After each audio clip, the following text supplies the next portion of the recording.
জোরে কোন এই আয়াতের কথাগুলো যদি এই এলাকার সবচাইতে প্রতাপশালী যে তার বিরুদ্ধে চলে যায়, আমার কিছু করার আছে না, কারণ এই কথাগুলো কার? আল্লাহর। এই কথাগুলো যদি আমার বিরুদ্ধে চলে যায় তাও কি নাই। এই কথাগুলো যদি আপনার পীর সাহেবের বিরুদ্ধে যায়, কথা বল না কেন? এই কথাগুলো যদি এই মাদ্রাসার শিক্ষকদের বিরুদ্ধে যায় না, কথা বলেন, তাহলে কিছুই কি নাই, করার নাই। এজন্য হৃদ্যতা দিয়ে হেদায়েতের নিয়াতে কিছু জানার জন্য কোরআন যে রেখে গেলেন, আল্লাহ রাব্বুল আলামিনের দেওয়া বিধান, নবী করিম সাল্লাল্লাহু আলাইহি ওয়াসাল্লাম, তার উপরে আমরা কিছু জানার চেষ্টা করি মন থেকে, হৃদয় থেকে। যেহেতু মাদ্রাসার মাহফিল মাবসুব দিয়ে কথা বলা আমি জরুরি মনে করছি, ইনশাআল্লাহ।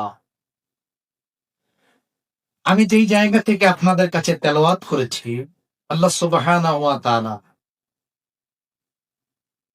নবী করিম সাল্লাল্লাহু আলাইহি ওয়াসাল্লাম এই পৃথিবীতে আসার পরে তার দাওয়াতি কাজ যখন শুরু হয়, কাফের বেঈমান যারা তার দাওয়াতি কাজকে রিসিভ করে না, কি করে না, সবাই প্রত্যাখ্যান করে। কিন্তু আল্লাহর পক্ষ থেকে বারবার মেসেজ আসতেছে, হাবিব আপনি দাওয়াতি কাজকে বন্ধ করবেন না, দাওয়াতি কাজকে বাড়াইয়া দেন। সুবহানাল্লাহ কোন। সুবহানাল্লাহ। তো রাসূল যত দাওয়াতি কাজ বাড়ায়, কাফেরদের বিরোধিতা তত কি, কথার আওয়াজটা হয় না। রাসূলের দাওয়াতি কাজ যত বাড়ায়, কাফেরদের বিরোধিতা তত কি বাড়ে। জোরে বলেন, বাড়ে। অন্যদিকে সাহাবায়ে কেরাম রিদওয়ানুল্লাহি তাআলা আজমাইন দাওয়াতি কাজ যত বাড়ায়, তত সাহাবায়ে কেরামদের উপর নির্যাতনের মাত্রা বেড়ে যায়। নাউজুবিল্লাহ বলবেন না? নাউজুবিল্লাহ। তাহলে কি বোঝা গেল? দাওয়াতি কাজ বাড়ালে বিরোধিতা, আমার সাথে বলেন, দাওয়াতি কাজ বাড়ালে বিরোধিতা। তাহলে এখন যারা দাওয়াতি কাজ করে না তার কি নাই, বিরোধিতাও। কথা বোঝেন নাই, করে না একটা হুসফাস। এই ধরনের যারা আছে তাদের বিরুদ্ধে কি নাই কেউ। স্বয়ং রাসূল তিনি দাওয়াতি কাজ করছেন, আর মক্কার কাফের বেঈমানের বিরোধিতা।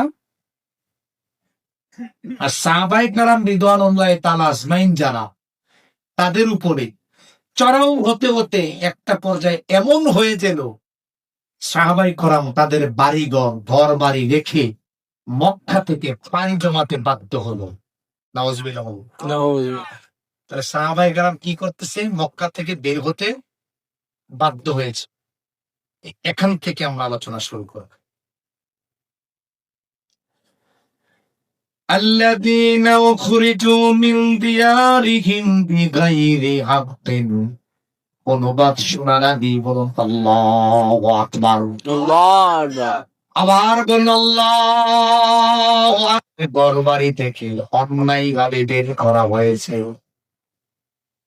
সাহাবায়ে কেরাম রিদওয়ানুল্লাহি তাআলা আজমাইন যারা ছিলেন, কেউ ঘরবাড়ি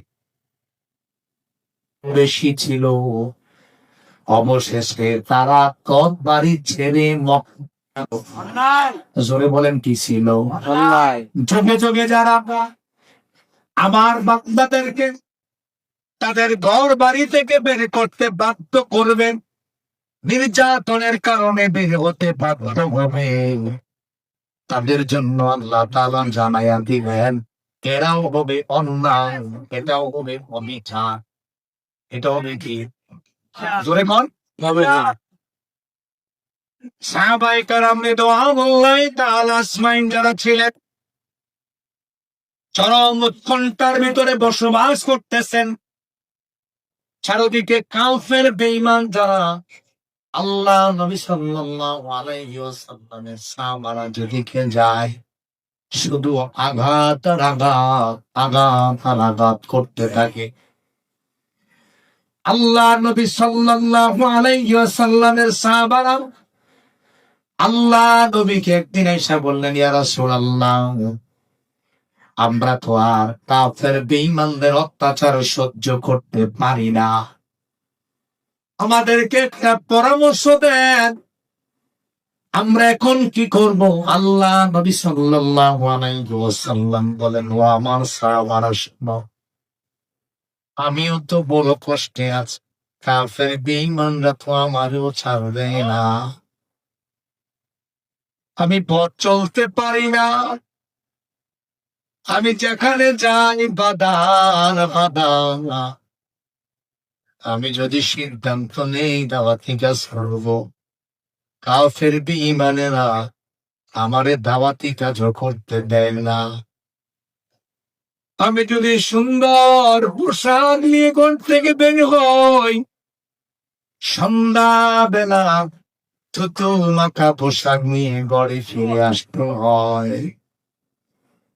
আমি যদি সুন্দর পোশাক নিয়ে বের হই, আমি নবী সুন্দর পোশাক নিয়ে ঘরে আসতে পারি।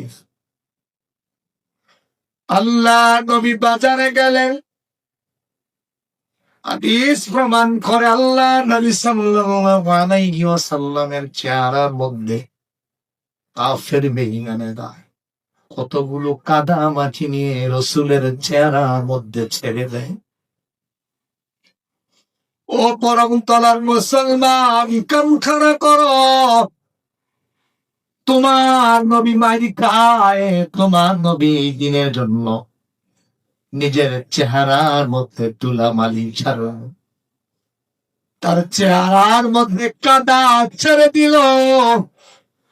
আর তুমি দোকানে বৈশা রান্না করো, তুমি রাস্তায় হেঁটে হেঁটে রান্না করো, আমার নবীর উম্মত দাবি করো।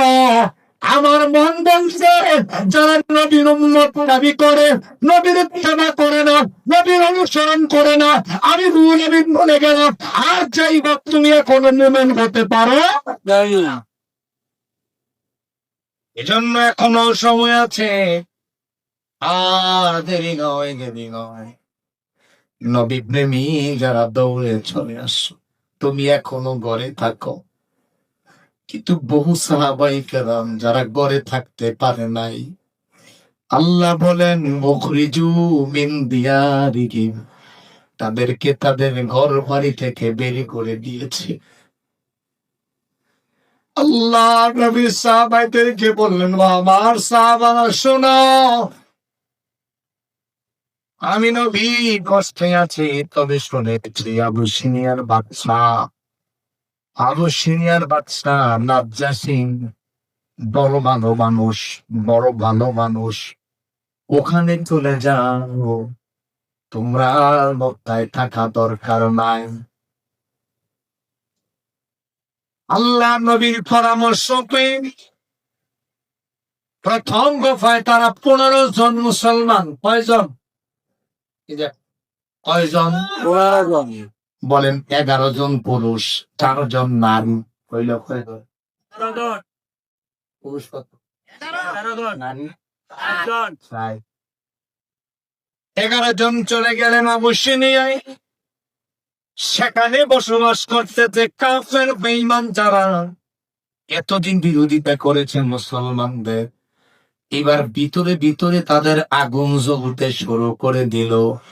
আমাদেরকে মুসলমানরা বৃদ্ধাঙ্গুলি দেখে গেলগা, বুঝেন নাই? এই ধরনের লোক সমাজে এখনো আছে। দিনের কাজ যখন তুঙ্গে চলে যায়, দিনের কাজ যখন প্রচার শুরু হয়ে যায়, তাদের গায়ের মধ্যে আগুন জ্বলে। এই ধরনের লোক আছে নাকি নাই? রাস্তায় বাধা দেয় এমন লোক আছে নাকি নাই? রাস্তার করে এমন লোক আছে নাকি নাই? তাইলে বোঝা গেল অকালের পুরনে আজকের বেঈমান যারা, যারা আল্লাহ নবী সাল্লাল্লাহু আলাইহি ওয়াসাল্লামের সাহাবায়ে কেরাম রিদওয়ানুল্লাহি তাআলা আজমাইনদের রাস্তার মধ্যে অবরোধ করেছে, দাওয়াতি কাজে বাধা প্রদান করেছে, তাদের মুক্তসুরি এখনো দুনিয়াতে আছে নাকি নাই? আছে। আসতে কইছেন আছে, আছে নাকি নাই? চলে গেলেন, এবার ভিতরে ভিতরে আগুন। আহারে, এতদিন তো দাওয়াতি কাজ ছিল মক্কার ভিতরে, এখন দাওয়াতি কাজ চলো গেল বাহিরে। এই যে দেখেন মোবাইল, কোন এক সময় ওয়াজ করলেন, মিডিয়া না থাকার কারণে আলোচনা শুধু পরম তলার তারাই শুনতো। এখন আলোচনা পরম তলার তারা শোনে না, সারা দুনিয়া শোনে। কথা কথা কেন? এজন্য কাফের যারা, বেঈমান যারা, ইসলাম বিদ্বেষী যারা, ওলামাই কেরামদের এই বক্তব্য শুনলে তাদের গায়ের মধ্যে আগুন চলে। নাউযুবিল্লাহ কোন। এবার কাফের বেঈমানেরা সলা পরামর্শ শুরু করলো, মুহাম্মদের লোকেরা কালেমা পরে আবশ্যনীয় চলে গেল, আর যাইব তাদেরকে আবশ্যনীয় থাকতে দেওয়া যাবে। কিন্তু রাসূল করিম সাল্লাল্লাহু আলাইহি ওয়াসাল্লামের সাহাবীদের মধ্য থেকে পরের দফায় চলে গেল ৮৬ জন। কয়জন? ৮৬ জন। কোথায় গেছে? আবুসেলিয়া। জোরে কোন? কোন দেশে গেছে? আবশ্যনীয়। বলে কোন দেশে গেছে? আবুসেলিয়া। বাদশার নাম কি? আবার কোন? আবার প্রথম থেকে রিপিট করছি আমি, আপনারা মনোযোগ দেন। প্রথম দফায় গেছে ১৪ জন, ১১ জন পুরুষ, ৪ জন মহিলা। দ্বিতীয় দফায় গেছে ৮৬ জন। কয়জন? নারী পুরুষ মিলাইয়া এখানে সংখ্যাটা ভাগ করা হয় নাই। দ্বিতীয় দফায় গেছে ৮৬ জন। হিসাব করে বলেন এখন হইল কয়জন? ১০১ জন। কয়জন হইছে? কয়জন? ১০১ জন। আর মক্কাতে রয়ে গেল ৪০ জন। কয়জন হইল? এই সব মিলে ১৪১ জন মুসলমান। এই ছোট্ট একটা শহর থেকে মক্কা যখন ১০১ জন চলে গেল, শহরটা খালি হয়ে গেল। আল্লাহু আকবার বলবেন না? আল্লাহু আকবার। এবার কাফেরদের ঘরে ঘরে আগুন। ওনার ভাই চলে গেছে, ওনার আব্বা চলে গেছে, ওনার মা চলে গেছে, ওনার দাদা চলে গেছে। এবার কাফের বেঈমানেরা সিদ্ধান্ত নিল তাদেরকে যেভাবে হোক ওখান থেকে ফিরত আনা লাগবে। কি আনা লাগবে? জোরে কোন? ফিরত আনা লাগবে। তারা সিদ্ধান্ত নিয়ে ২ জনকে প্রতিনিধি পাঠালো আবশ্যনীয়ার বাচ্চার কাছে মোটা অঙ্কের উৎকর্ষ দিয়ে। মোটা অঙ্কের কি দিয়ে? উৎকর্ষ দিয়ে, ঘুষ দিয়ে। সেখানে তারা পাঠালো, বাদশার কাছে তারা গেলেন। যাওয়ার পরে বললেন, বাদশাহ, আপনার দেশে যে কিছু লোক এসেছে তারা আসলে দেশদ্রোহী, জঙ্গি। কি? তারা দেশদ্রোহী, তারা ভালো মানুষ নয়। তাদেরকে আমাদের দেশে যেহেতু তারা খারাপ করছে, আমাদের দেশেই তারা আবার ফিরাইয়া দেন। খারাপ থাকলে আমরা বাইতুই কথা বল, খারাপ থাকলে আমরা বাইতুই আমরা দেই আর কি। বুঝেন নাই কোশনটা? আমরা বলি খারাপটা আমরা দিয়ে দেন। বাদশা কি বলবো, আমরা নিয়েন না, এটি আমরা ফেরত দিয়ে দিচ্ছি। তো বাচ্চা মানুষ তো